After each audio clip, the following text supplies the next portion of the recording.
April 9th, 1953. Whoever is loved by God. Whoever is loved by God often has to follow stony paths and carry burdens which almost crush him, but always only for his own good. For every burden of the cross can be a blessing for him if he has the right attitude towards him who directs his destiny.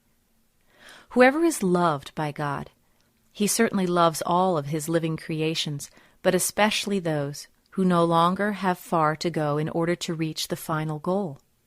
He knows every human being's disposition, and thus he also knows every individual person's attitude towards his God and Father of eternity, and he will often treat him accordingly in order to help him reach the goal.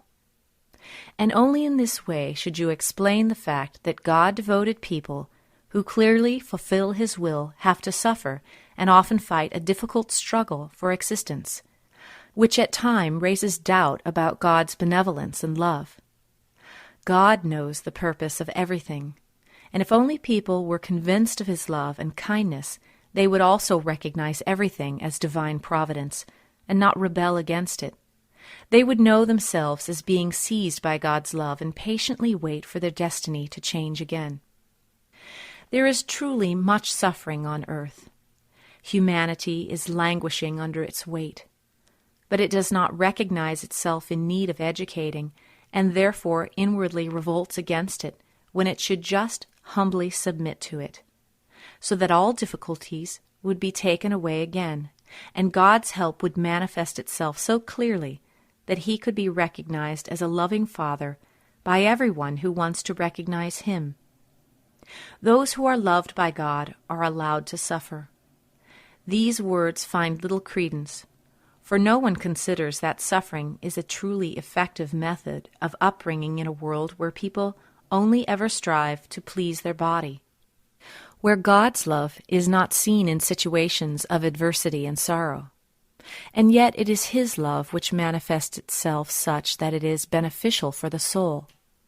For God knows the blessing of suffering, and therefore he often uses such means in order to help keep people back from the earthly world. He would rather see them suffer than plunge them into the mire of the world and its sin. He knows that disease and pain can result in a change, but that the world can never offer the soul spiritual success. So therefore the world has to be disregarded first, which God indirectly assists people in doing by keeping them back from the world and its dangers through means which seemingly lack God's love, but are never harmful for the soul, unless the human being revolts against his destiny and invokes his adversary. Then he will be helped indeed, but in a different way than the human being thinks. He will certainly help, but never without reward. And this reward consists of handing the soul over to him. Therefore submit to God's will when you are affected by adversity and suffering. Don't grumble and complain. Bow down to his orders and lift your eyes up only to him, and he will take the cross from you. He will make it easy for you as soon as you completely surrender yourselves to his merciful guidance.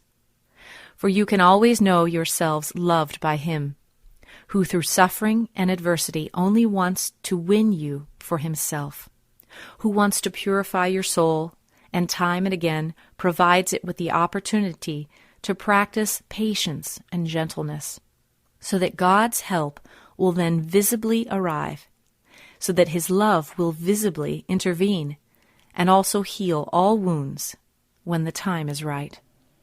Amen.